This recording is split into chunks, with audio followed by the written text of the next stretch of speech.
Lads, what's going on, Gunfy? And today I'm going to bring you possibly one of the most controversial videos on my channel. For the simple reason, as you can see from the title, I know every single football fan, every single person watching this video will have a different opinion on what player is classed as underrated, overrated, and just a good player or just a bad player. So please bear with me, before you go and dislike the video or leave a hate comment. Why not stop? It'll mean a lot to me if you can leave a comment and tell me why I should have included someone else or why I shouldn't have included someone in the team, and tell me who you thought or you think should have been in the team. I'm going to read through as many comments as I possibly can, so make sure to drop a comment and, let me know. Also, leave a like on the video if you want me to do different leagues. This one's going to be Premier League, but yeah, like I said, lads, bear with me. Everyone's got a different opinion. I've got all these from Twitter, so these are the players I've gathered from Twitter, from all your suggestions if you're following me on Twitter. But make sure to check out FIFA Coin Trader if you're looking to go and grab yourself some coins to build teams just like me. But without further ado, let's get into the team. To start us off with, we have got, I think it's Brad Guzman actually. You lot were telling me on Twitter a lot about this guy. He come up easily over 50, 60 times. I've looked up, he's been Villa's best. He got voted Aston Villa's best player last year, for a big role in keeping them up. He was apparently he was amazing for them. Saved them in a lot of bad situations, kept a lot of good clean sheets, and for that reason I think he deserves to be in this team for one of the most underrated players and deserves to sit there. Centre back then we have got, if I can remember these, it's going to be, is it Manuel Figueroa? I never can say his first name. What is it?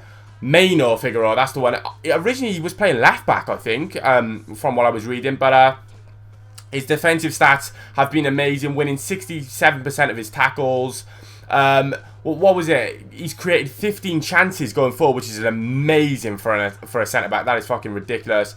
And he has an average pass rate of 77%. We all know about that screamer he scored as well. Unfortunately, he has moved on from Wigan. He's been there for quite a while now, hasn't he? He's been a good influential player for him. But he's moved on. He's gone to Hull now, so best of luck to him. But I think he definitely deserves to be in this team.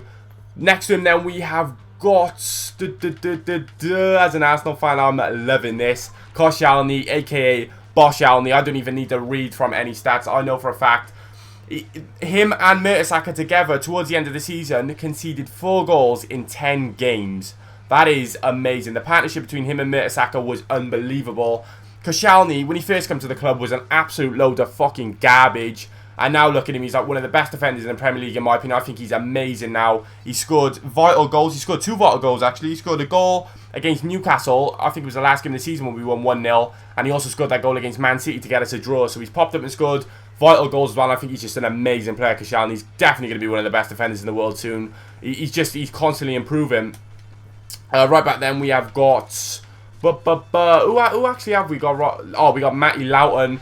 Everybody knows this guy for his absolute screamer that he scored. That goal was classed as a worldie. Contended for goal of the season actually, but apparently he's adapted. I haven't seen too much of him, obviously. I don't watch Aston Villa week in, week out. Some of you lot might, but I've read that he adapted to the league so well. It was his first season in the Premier League. He adapted amazing. He's come from Sheffield United and it's just, been amazing. His defensive stats have been class. And apparently people are saying this guy could easily be at a top club in the next 2-3 seasons. So it's going to be interesting to see how his career pans out in the Premier League, hopefully.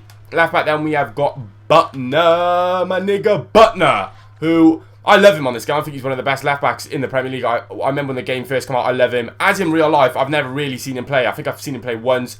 But from you Man United fans on Twitter and even just normal fans are telling me, every single time this guy gets a couple of minutes on the pitch or starts, he has been absolutely outstanding. You can clearly see he's going to be an amazing player in the next few seasons. So from that, I've got to give him the underrated. I think he deserves to be in there, and his name did pop up a lot on Twitter. Centre defensive midfield, then we've got one of my favourite players in the Premier League for his work rate. And just because he is just the most unsung player probably in world football, Michael Carrick. 88% pass ratio win. 60% defensive of his defensive battles he wins. So he's good at going forward. He's good at defending.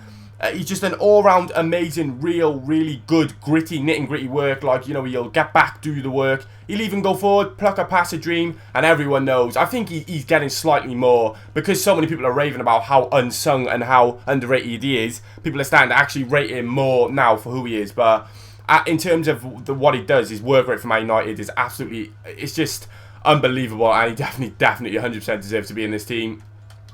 Left mid then, we have got... And so far, let me know if you're agreeing with what I'm saying and if you're agreeing with the players I'm putting in so far, because Like I said, I'm going to read through as many comments as I can, so make sure to drop a comment. But we've got Stephen Pina now. It is definitely Stephen Pina, yeah. Back and forth Everton to Tottenham. I think he went, did he go Everton, Tottenham, then come back to Everton? I'm sure he did, but don't quote me on that. But this guy, him and Baines on the left side have just been absolutely amazing for Everton. You know, that's one of the main reasons why Baines has had such a good season, because Pina has been there helping him as well. But you know, when you're in a team with Marouane Fellaini and Leighton Baines, who are both now classed as world class players, you know, other players in the team are going to get slightly drowned out. So players like Pina are going to get drowned out, but apparently he's had an amazing season for Everton. He's very consistent. He's helped him and Baines have worked perfectly on that left side, and for that reason, I think he deserves to be in the team. Right mid then for our underrated team, it is going to be Nathan Dyer, which there's probably a few of you saying, what the fuck, man? You could have put so many other players in there other than Nathan Dyer. But the reason that I've put Nathan Dyer in here is because, personally, I've seen him play quite a lot. I've seen him play live in real life. And every time this guy's on the ball, he just seems to just be full of flair. He creates things for the team. You know, he's constantly getting forward. He's a nuisance for defenders. I've seen him score those 2 goals in there. He should have got that hat-trick, man. You know, I grit my teeth and I wanted to punch. Who was it who took it off him? I can see his black face right now. He's the mixed race guy, the centre attacking mid. He's left Swansea now. Can't figure who it was, but he took the penalty away from him just when he was going to go and get his hat-trick to create history. First hat-trick at Wembley in a cup final or whatever it was. And he went and took it away from him. But Dyer, his work rate's great. He's a really good player. And I think he's very... He's not so much underrated, but you know, he's better than people make him out to be. So I think for that, he deserves to be in this team.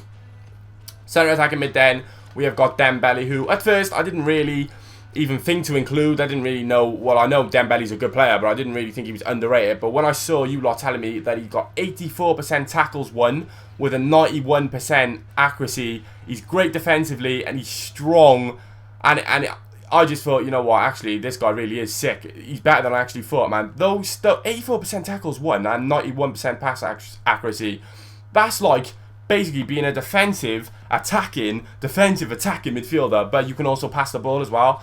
He's strong, he runs like a bit of a chicken, but he is a really good player. I've seen him play quite often, actually. What else was I going to say about him? He's one of those players who sort of needs another season, but I think after next season, he really is going to flourish and become just an absolutely amazing player, because other than goals, he has been brilliant for Tottenham, apparently, and those stats speak for themselves. But up front to complete the team, finally, we have got Hernandez, who some of you might agree with, some of you might not, and then I think we can all agree with this one, and I think he's finally been given his chance in an England shirt today.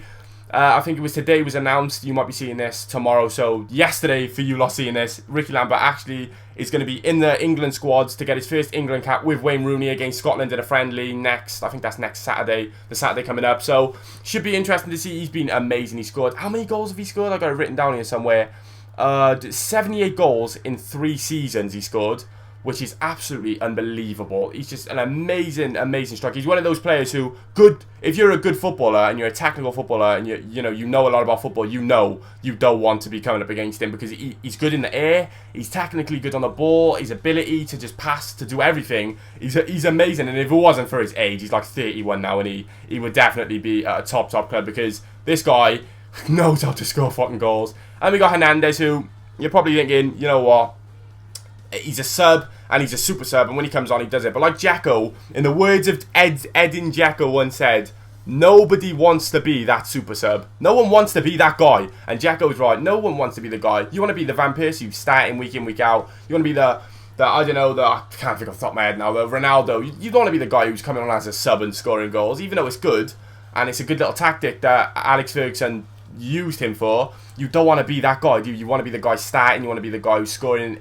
every game. So I think if he was at any other club other than Man United, he would definitely be starting. And he is kind of underrated because no one really praises Hernandez. Everyone's always on about Rooney or Van Persie, but as a sub, this guy is unbelievable. And I'm an Arsenal fan and I'm saying that, so he's in this team for that reason. I think overall, that's pretty accurate. Some of you are going to tell me that I've got a lot of my facts wrong and certain players might have been in. But like I said, please leave a comment below. Let me read through them and let me know what you think. But I'm going to jump into a live commentary now because that was the longest load of facts I've ever read out. And I'll be right back. Ref, that's fucking disgusting. I want him fucking sent. How can you not give nothing for that? Just ended his career. He's just tried to take on the old team, didn't he? Bless his fucking cotton socks. Ricky, 1-2. Ricky, 1-2. Ricky, 1-2. No one's there. Shut a little bit of skill. Shut your mouth, you fucking mug. Ricky, Lambert. That was almost an earthquake moment, mate. There it is, Lambert. There it is. It's Dembele! Yeah! That is why Nasri is on the fucking bench. Did you... No, it haven't come down yet, I swear to God. It's starting to piss me off, Ricky. I hate the name, Ricky! Ricky! Reminds you of fucking EastEnders. Oh my God.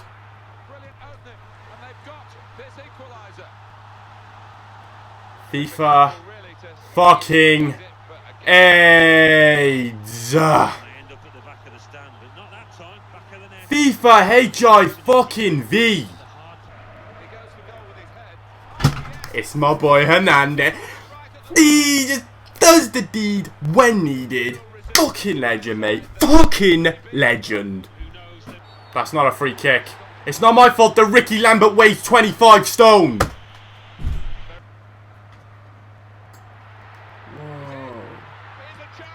Whoa, it's not my fault that my light bulb just fucking blew. Is it? FIFA? The fuck? I know there's some paranoid activity going on my yard or some shit, man.